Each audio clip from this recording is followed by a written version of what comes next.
দর্শক, আমরা এই মুহূর্তে সরাসরি সংযুক্ত করেছি ওসমান হাদির মৃত্যুর খবরের পর কিন্তু এই মুহূর্তে রাজধানীতে বিক্ষুব্ধ ছাত্র জনতা কিন্তু এই মুহূর্তে বিক্ষোভ মিছিল বের করেছে ঠিক শাহবাগ থেকে। কিছুক্ষণ আগে শাহবাগ থেকে একটি বিক্ষোভ শাহবাগ মোড়ে জড়ো হতে শুরু করেন বিক্ষুব্ধ ছাত্র জনতা। এর পরে কিন্তু বিক্ষোভ মিছিল নিয়ে কিন্তু রাজধানীর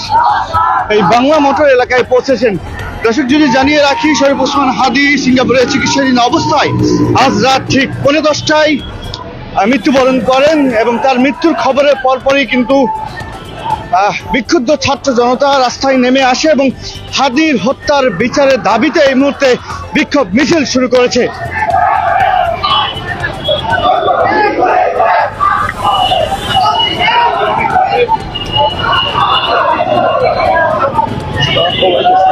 আমরা সরাসরি দেখানোর চেষ্টা করছি ওসমান হাদির মৃত্যুর খবর শোনার পর বিক্ষুব্ধ ছাত্র জনতা এই মুহূর্তে রাজধানীর রাজপথে তারা বিক্ষোভ মিছিল নিয়ে নেমেছে, বিচার চাইছেন হাদির হত্যাকারীদের।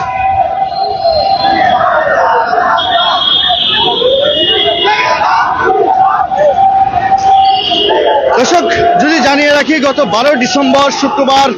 রাজধানীর বিজয়নগরের পানির ট্যাঙ্কি এলাকায় গুলিবিদ্ধ হন ইনকিলাব মঞ্চের মুখপাত্র এবং ঢাকা 8 আসনের স্বতন্ত্র সংসদ সদস্য প্রার্থী শরীফ ওসমান হাদি এবং ঠিক তারপরে কিন্তু উন্নত চিকিৎসার জন্য রাজধানী এভারকেয়ার হাসপাতালে শরীফ ওসমান হাদিকে স্থানান্তর করা হয় এবং তার 3 দিন পর অর্থাৎ 15 ডিসেম্বর উন্নত চিকিৎসার জন্য সিঙ্গাপুরের জেনারেল হাসপাতালে তাকে নিয়ে যাওয়া হয় এবং ওসমান হাদি গুলিবিদ্ধ হবার পর কিন্তু সাধারণ মানুষ এবং এই দেশের মানুষ কিন্তু দোয়া করেছেন ওসমান হাদির জন্য, যাতে এই বলিষ্ঠ কণ্ঠস্বর আবারও ফিরে আসে বাংলাদেশে। তবে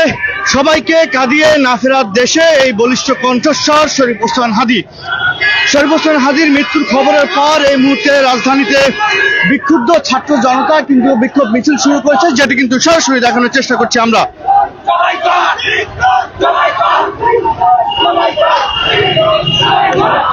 দর্শক, এখনো কিন্তু ইনকিলাব মঞ্চের থেকে কোনো ধরনের কর্মসূচি ঘোষণা করেনি এবং তারা তাদের ফেসবুক পেজে কিন্তু বিষয়টি জানিয়েছেন যে ইনকিলাব মঞ্চের যে কর্মসূচি সেটি ইনকিলাব মঞ্চের পেজে কিন্তু আসলে জানিয়ে দেওয়া হবে। তবে এই মুহূর্তে কিন্তু আমরা দেখছি ওসমান হাদিকে যারা ভালোবাসে, যে সাধারণ মানুষ, তারা কিন্তু এই মুহূর্তে ঢাকা রাজপথে নেমে এসেছেন এবং তারা হাদি হত্যার বিচার দাবিতে কিন্তু এই মুহূর্তে রাজধানীর শাহবাগ মোড় থেকে কারণ বাজারের কাছাকাছি কিন্তু এসেছে।